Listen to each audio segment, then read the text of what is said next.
currents of Minnesota sports flowing in their veins. Mackey and Judd on Score North and ScoreNorth.com. Welcome in, Scoop Time on a Tuesday here. Zolgad, Darren Doogie Wolfson, Channel 5 Eyewitness News, and also the Scoop Podcast, and of course, executive producer Declan Goff. And Darren, lots to get to, so let's get right to it. The Vikings began their offseason workouts on Monday. Draft is approaching April 28th, a Thursday, which, by the way, I don't know if you've heard, we'll be at the Surly Brewing Hall for our first draft party, Darren. Free admission. Doors open at 3. We start at 6, go till the end of the draft, and the Before I Die brew, one night only, will be on sale. But that draft, we talked about this a bit last week, and there continues to be plenty of steam about this, and it's very intriguing. As far as the first round, 12th pick in that draft goes, we can continue not to dismiss the fact that a wide receiver might be in the Vikings' sights. What have you heard since the last time that we talked about that possibility? Yeah, that's exactly it. Good morning, Judd. Good morning, Declan. Apologies. I either have allergies kicking my behind, or I have a summer cold here in mid-April, if that's possible. But allergies. I'm going with allergies, Darren. I'll tough through somehow, some way. I need some really good drugs. I've already taken some. I can use some more. If anybody has any recommendations, throw them in the comments section on the YouTube channel, or shoot me a tweet. But yeah, it's the steam that we brought up last week, Judd, that I can't necessarily dismiss the idea of them going wide receiver in the first round. Here's what I feel very, very confident about. Now, this may not necessarily be me going on a limb, but that they are going to take at least one wide receiver. The beginning of the draft, 2 weeks from Thursday. So if it's not in the first round, I think it's sometime soon thereafter. But, could they go wide receiver? The USC kid, his pro day is fast approaching April 15th. They will have a contingency there in Southern California to watch him, London. If he performs well, or what about the Wilson kid from Ohio State? I'm just saying I would not necessarily dismiss, just because I feel uber confident about them eventually drafting a wide receiver. So if they feel a certain way about a guy that's sitting there on the board at 12, or if they move backwards, Judd, one thing that some of the national media has picked up on, something we talked about a week ago, or maybe it was even 2 weeks ago, was after the Saints-Eagles trade, the Saints have this ammo now to move up for Pickett or for Willis. Do the Vikings now move back? Is New Orleans a logical trade partner where there's enough options for the Vikings, they can pick up some other asset, and they move down from 12 to wherever New Orleans is at now, 16, 17, move down 4 or 5 spots? That is also a possibility I would not dismiss. I think the most intriguing thing, Dukes, about this entire draft from the Vikings' perspective, too, is I think that in our business, and certainly with fans as well, we're trying to see things through the previous prism of what Mike did or what Rick did, more importantly. And so I think that we assume, well, this team is starved to improve defensively, and so they're going to take a corner there, which, you know what, might be true. But where the receiver discussion intrigues me is they also might say, you know what, we've dedicated a lot of our free agency resources to defense. We're an offensive first coaching staff now, which they are. So I think that there's a lot of variables here that we're probably not considering, and why I think we can't dismiss that they're going to do something early in this draft that might surprise us. Well, sure. I mean, you go wide receiver, then maybe Adam Thielen isn't here in 23. Okay, so you have 3 strong receivers. Heck, depending on what you think of Osborne, 4 strong receivers heading into this year. But you look at the Rams the last couple years, certainly multiple wide receiver weapons.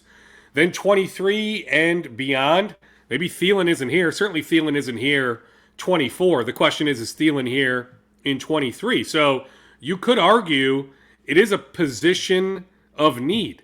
Like a lot of people have been saying, well, cornerback. Look at the depth at cornerback. Well, sort of the same idea to some extent. I mean, Peterson, I get it.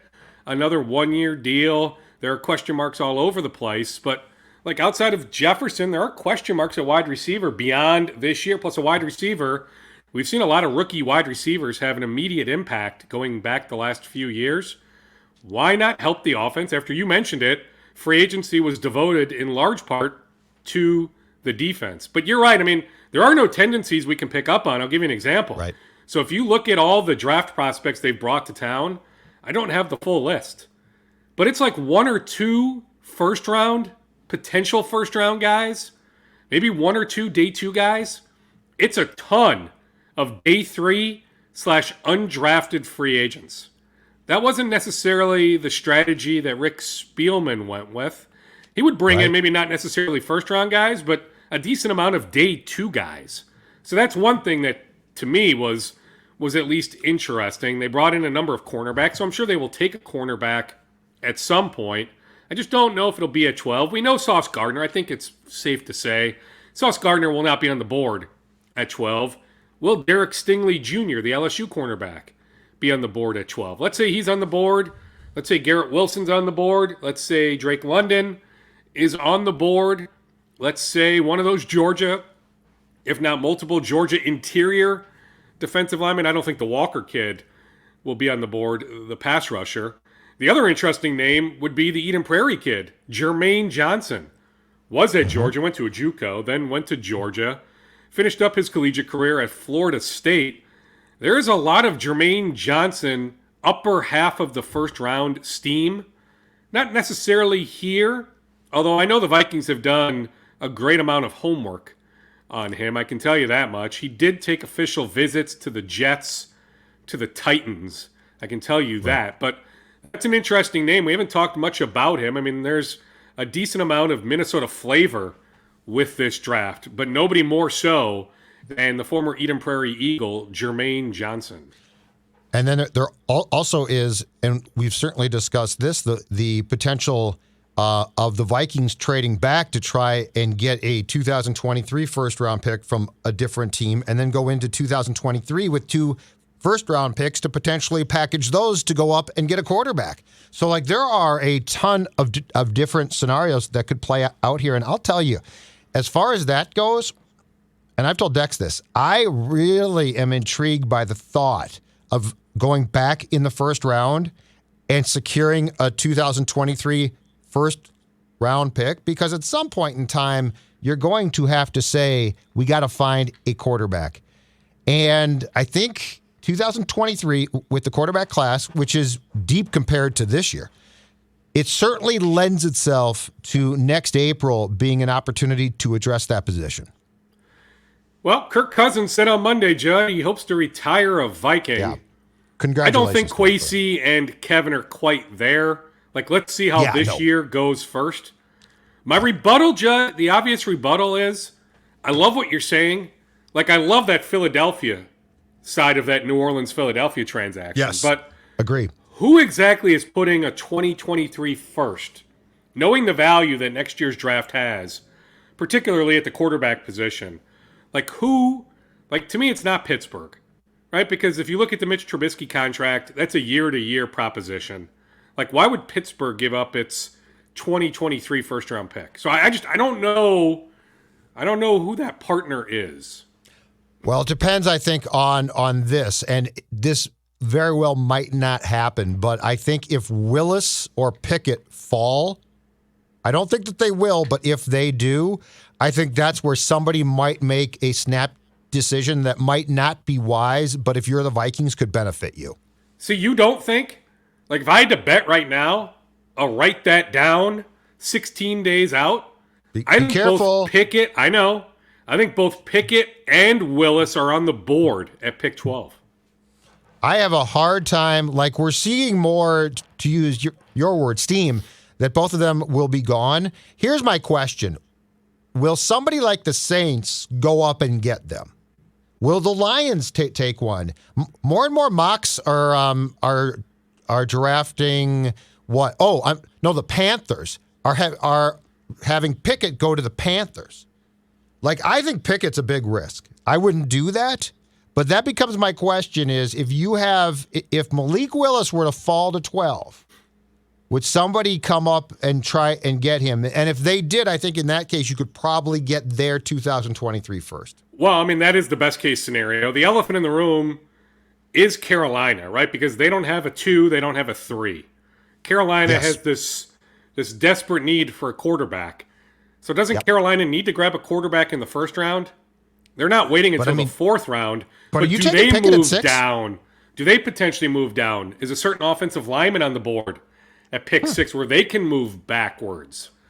Right? So I wouldn't be shocked if Carolina lands a quarterback in the first round. I don't know that it'll happen at pick 6. That's where I pause. Okay. But yeah, I mean, best case scenario for the Vikings is one or both are sitting there on the board at pick 12. Now, I mentioned a month and a half ago, maybe it was recency bias, after his performance in Indianapolis and his pro day. But, there's a lot to like about Malik Willis. The character is off the charts. Now, in front of a, chalkboard, is he A+? Maybe not. Maybe there's some work to do there, but I think he's an ideal guy to sit and learn for a year. But I would be shocked at this point if the Vikings went quarterback very, very early. I just don't see it. On Detroit, Agreed. I don't see Detroit going quarterback at pick 2, Judd. They have that equity early second round, whether that's the Mississippi quarterback or a different quarterback. I think early second round, Ritter of Cincinnati, if he's there, that to me makes a little bit more sense, Detroit going quarterback early second round. All right, on to the Twins in baseball. Or Judd, Yep. I mean, we always remind people of this. I mean, that fifth-year option with the first-round picks, does Detroit go from, pick 32 or 33 up to 29 or 30 to get that extra year of team control? I mean, I guess that's what I'm looking at. I think Detroit ends up with a quarterback. I think it's more likely, though, it's late first round, early second round with the equity they have, not at pick 2. Report tweeted last night that the White Sox were getting close to acquiring Frankie Montas from the A's, the pitcher that the Twins definitely have been tied to and definitely like. What can you tell us about that? I had one Twins official tell me they haven't been led to believe that the A's are on the cusp of trading Frankie Montas to the Chicago White Sox. This official also said he's confident the White Sox are not giving up Andrew Vaughn for Frankie Montas.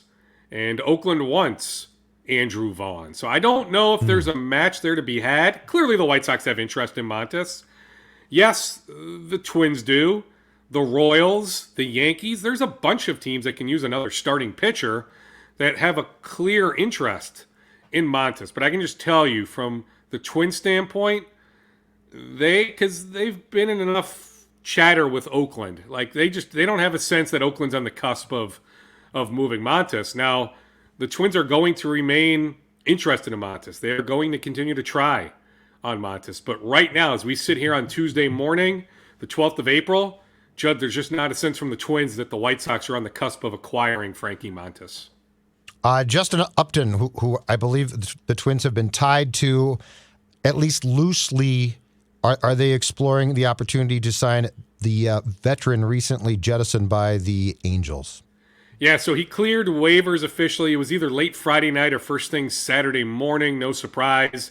Owed $20-something million. Nobody was claiming that. There wasn't a trade to be had, even if the Angels were willing to eat a good chunk of that salary. So he is now an unrestricted free agent, and he can go sign somewhere for the minimum. I can tell you the Twins have inquired. As of Sunday night, they had not made an offer. So inquiry, yes. Offer so far, no. I'll continue to track that situation. What would the role be there if they were to sign him? Well, I mean, fourth outfielder, right? And somebody that can mash left-handers. Or in theory, mash left-handers. We can debate how much Justin Upton has left in his mid-30s. But the idea would be that he can hit left-handed pitching, that the Twins have a clear need for an outfielder that can hit lefties. Byron Buxton is off to an incredible start. He is punishing baseballs, had 3 home runs, including an upper deck shot in the 4-game series against Seattle, doubled twice on Monday, 16 total bases in 4 games. Doogie, I've said this repeatedly, but I will continue to. As a Minnesota sports fan, one of my greatest wishes right now, beyond championships, because those obviously would be nice too, is to see Byron Buxton be able to play 150 games, because his skill set is so special and it's so much fun that just once I want to see what this guy can do in what is considered basically a complete season for him. I would take 145 or 140 150, Okay. yes, but Okay, I'll even I'm go on a board. tick lower, just based on the injury history. I'm being somewhat a realist, but if he can stay healthy, he certainly has tried to do everything in his power, off season into the season, to remain healthy. But sometimes he just can't control himself if he's crashing into the center field wall. But Right. if he can play 140 or 145, like, he's going to be in the MVP mix. I'm not suggesting he's going to be the MVP, but I imagine he's going to be top 5, top 7. It's just a reminder, Judd, 7 years, 100 million. What a steal for the Twins. Now, ultimately, Byron had to put pen to paper. Byron tells his representation, that works for me. But, like, I would have loved to have seen the money Byron would have gotten this November. Or remember, the Twins manipulated his service time. He should have been a free agent last November. And I've always said, Judd, George Springer at 31 got paid. Not quite the same injury history, but a little bit of an injury history, but not quite the same as Buxton. But he got, what, 6'140 from the Blue Jays? I think it's right in that ballpark. Correct me if I'm wrong on that, but about 6'140 for George Springer. You mean to tell me Byron Buxton, 2 years younger, 2.5 years younger, would not have gotten at least that? Like, it's a steal of a deal. The Twins have some steals of a deal, right? The Jorge Polanco contract is a steal of a deal. And I get it. These guys, it's hard to turn down life-changing money, right? So ultimately, it's their decision. But the Twins have some really team-friendly contracts. The Buxton thing is a steal if he can play, to your point, 145 games. If he plays 90 games, then guess what? I mean, that's the whole thing. The fact that such a talented guy's career has been so impacted year after year after year after year by the fact that he gets hurt. And it's not just all self-inflicted. He gets hit by a pitch. There's just goofy stuff, Dukes. So I get the gamble that Buxton was taking because he probably thought, I basically, in fact, in the pregame or in the preseason workout that the Twins did a couple days before they started, I asked him, I said, what can Byron Buxton do if he stays healthy? And he fully acknowledged, I haven't. So I do think that there is because he's a smart kid, there's a self-realization there that he has not fulfilled his end of the bargain. If he ever does, then that contract is a ridiculous bargain. You're right, but it's never happened. That's the thing. I will add on Buxton, I love him batting leadoff. Keep him right there, Rocco. I don't want Byron batting third. I want him batting number 1. That's the perfect spot. Agree completely. On to the Wolves. Chris Finch, and we've been talking about this for like 2 months. Chris Finch gets an extension. I believe that you reported 3 years with the 4th-year option. Is that correct? That is correct. Yeah, 3 plus 1. So he had a year remaining plus a team option. So they essentially ripped that up. So that one is interesting to me because we've talked about this possibility going back months. Like Chris Finch getting a contract extension, it was always when, not if. Didn't necessarily think it would happen on April 11th. I thought maybe more so in the summer. But I always saw this day happening. But what I couldn't nail down until the other day was that he had a year remaining. So this wasn't him, his agent, going to the Wolves saying, hey, let's work on something. This was the Wolves being proactive. Now, heck, were they proactive, fearing that Nick Nurse lands with the Lakers, that the Raptors would come calling? They'd have to trade for him. But, was there a fear that some other team was going to pluck Chris Finch, try to trade for him, get Chris Finch out of here? I don't think so necessarily, even though there is steam that the Lakers have interest in Nick Nurse, the current Raptors coach, who they would have to trade for.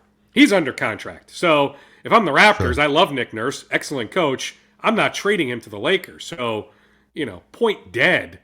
But I think this was just more the Wolves recognizing the Wolves number 1 in points scored, top 3 in steals. There's so many good things to look at. They took the most threes in the regular season. They made the most threes. We always had heard that Chris Finch was a brilliant, innovative offensive mind. we've now seen that come to fruition. So kudos to the Wolves, Sachin Gupta, Ethan Casson, Mark Laurie, Alex Rodriguez, Glenn Taylor for recognizing that brilliance and rewarding said brilliance. What's your opinion, Doogie, about where Chris Finch should be in the NBA Coach of the Year race? Top 5, top 4. Like if I had a vote, now if I had a vote a month ago, would have gone to my guy JB Bickerstaff, but injuries just destroyed them. I don't like their chances tonight in that playing game, but hopefully they can win that 8-9 game. And I'm not even quite sure they will win that game with all the injuries they've had. But like Darius Garland has turned into a borderline superstar. JB has a lot to do with that. The way Cleveland guarded, that's his bread and butter, JB. The first half of the season, like there was a lot to like about JB Bickerstaff. I'd vote for Taylor Jenkins in Memphis. I mean, I've mentioned this note before. Without Ja Morant this year, Memphis's record was 20-2, 20-3, 21-3, something like that. 18 or 19 games above 500. Morant missed 22 or 23 games. So he missed a good chunk of the season. Yet Memphis never missed a beat. Taylor Jenkins deserves all sorts of credit for that. So Taylor Jenkins in Memphis would get my first place vote. It's hard to ignore Monty Williams in Phoenix. So he would be atop my list. Certainly JB deserves some love. And yes, Chris Finch deserves, in my mind, a good amount of love as well. So at the press conference that they did on Monday to announce the Finch extension, it was interesting that they also involved Sachin Gupta, who replaced Gerson Rosas, who was the POBO, president of basketball operations. But Gupta didn't get his title changed. So if there is a to-do list of decisions, Chris Finch is now done. That's fine. That's great. Where would things stand with Gupta, who I would take it is not going to keep that title? He'll either get the POBO title, and if he doesn't, what do you think is going to happen? My sense is there's all sorts of interest in retaining Sachin Gupta's services. The question is, do they still look at, this to me would be driven more so by Mark and Alex, maybe Glenn to some extent. Like I don't think Glenn and Sachin have this unbelievable relationship. Certainly a better relationship today than they had, last April or last May. I'm not even quite sure Glenn They didn't know each other, right? Yeah. Didn't Glenn say, hey, I'm Glenn Taylor? Yes. No joke. Yes. And so, that relationship is still evolving, but they love Sachin. That calmness. Now, I get it. He didn't do anything at the trade deadline, but I think the Pat Beverly extension, good move, like not committing beyond one more year to Beverly, shrewd move. When you look at these contracts, the Naz Reid contract, the Jalen Noel contract, the Jordan McLaughlin contract, those are known as Gupta specials. Rosas gets the ultimate credit, right? He's the one who, in the end signed off. But those team options, that was an idea driven in large part by Sachin Gupta. And Chris Finch loves the man. They have a relationship that goes back to their time in Houston together. The synergy is unreal. Think about all the drama over the years at Mayo Clinic Square. It is drama-free for the most part right now. Now, that can change snap of the fingers. But right now, there really isn't drama over at Mayo Clinic Square. Sachin Gupta, to me, deserves credit for that. So I know the Wolves want to retain him. The question is, do they attempt to bring in an Elton Brand, a Landry Field, somebody of that ilk that would be above him? But I know that there's interest in retaining him, and the way things have flowed this year, to me, it's a no-brainer just to retain him overall. Give him the title, the official title of President of Basketball Operations. Judd, I will add, I was told his contract was up after this season. So he may have some options, right? This isn't all about what will the Wolves do. What will Gupta ultimately do? Now, his wife really likes it here. She delivers babies at one of the local hospitals. Now, that job translates to other markets, but I'm led to believe his wife really, really likes it here. So I think that plays a role. But yeah, I'd like to think that the two sides can come to some sort of agreement that Sachin Gupta is the full-time president of operations. And if they decided to bring in a person above him, he probably leaves then, correct? Yes. Like if Elton Brand comes in, Gupta's not going to stick around and work for Brand probably. Now, he was willing to go to Houston to be the number 2. Remember, before everything unfolded last summer, he was willing to go work for his guy Raphael Stone, be the number 2 with the Rockets. And I mean, there is, like, legitimately, there's no ego there. Like, and he still remains uncomfortable in that setting on Monday. Like, him in front of all the cameras. Doesn't like it? He doesn't like it. Now, I still think he wants to be president of operations. You know, it's not like you need to be front and center all the time. Heck, Leon Rose, who runs the Knicks, when's the last time he did something outside of with one of the Knicks organizations, MSG or something like that? He doesn't, right? So the media's ticked, yeah. You know, so you can go up and down the list of organizations where the Pobo just doesn't make himself available often. But I can just tell you, like, I still sense that Goop is a little uncomfortable in those media settings. So I feel like the Scoop does a good job at being a step, if not two, up on the competition as far as discussion points. We call it reckless speculation to start out with, but it often ends up being correct. So I'm going to ask you this, Darren. What have you heard, or if you have not, what's your opinion of the fact that I would imagine at some point soon here that and I know he got a job with the Knicks, but I would imagine some point soon here there's going to be a Gerson Rosas image rehabilitation tour. Because when you look at what he's done here, what he did here, it's pretty damn good. It's pretty damn impressive. I got to think, because he wasn't really shoved out by the Me Too thing like he did. It was unethical, but it wasn't. It was consensual, and he was known for being a bad boss. But what are your thoughts about Gerson Rosas receiving a second opportunity to run a team based on the fact that he is largely responsible, down to Finch, for turning this woebegone franchise around? He deserves a ton of love for assembling this roster that, to me, wins at least one game this week. I don't know if it's tonight or against, New Orleans or San Antonio on Friday, but I do think the Wolves are going to the playoffs. That was their stated goal. The Kumbaya trip down to Miami early September. Like, from that point on, they had been talking playoffs. Like, meaningful basketball in April is rare in these parts, right? So Gerson Rosas deserves all sorts of credit for what is taking place this year. That being said, Judd, I will be shocked if he ever gets a chance to be the guy running a front office. Number 2, number 3, like he was in Houston, okay, maybe I can see that. But being the guy, especially after what took place in Dallas in 2013, there's still remnants of that 9 years ago. So you think about what did he do there? Well, he was there for like 2.5, 3 months. It just, the best way to say it without this being aggregated, me being plastered all over NBA Central, some other websites, is it just, the two sides should have realized in the interview process the personalities were not going to mesh. How about that? Okay. So, I'm skirting it a little bit, but the overall fit was a horrible one in Dallas. There's still remnants of that. There's still people in the league that talk about that. So I think that piggybacked with what took place here. It's hard for me to see. Now, he's only in his young 40s. I think he's about the same age as me, 42, 43. So he's not an old guy. But, I have a hard time seeing him being the guy. Now, in terms of him rehabbing his personality, his, situation, just everything about him, his persona, he's been making the rounds, not necessarily doing media interviews, but, he has some friends with the Tampa Bay Rays. So he was at a Rays Twins game a couple weeks back in Port Charlotte. So Gio Urshela, the Twins' third baseman, is from Colombia. Gerson Rosas is from Colombia. So Gerson made the rounds at the ballpark that day. He was at a Wolves game a couple weeks ago, shaking a bunch of hands. Heck, a lot of fans recognized him, said thank you. He made himself available. He was walking the concourse at one point.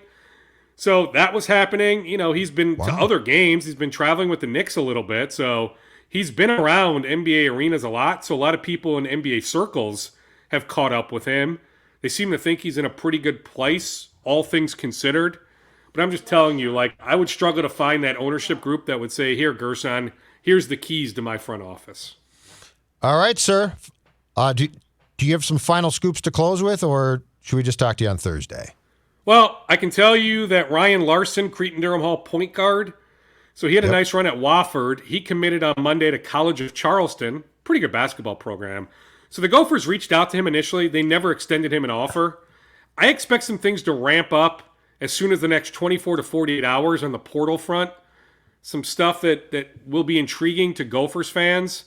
Like, the Gophers have reached out to dozens of players in the portal, but they really have only extended a few offers. I think that will change in the very near future. They are trying to get Nick, his last name is Honor, a point guard transfer from Clemson, was at Fordham for a little bit, then Clemson. They're trying to get him to campus for a visit.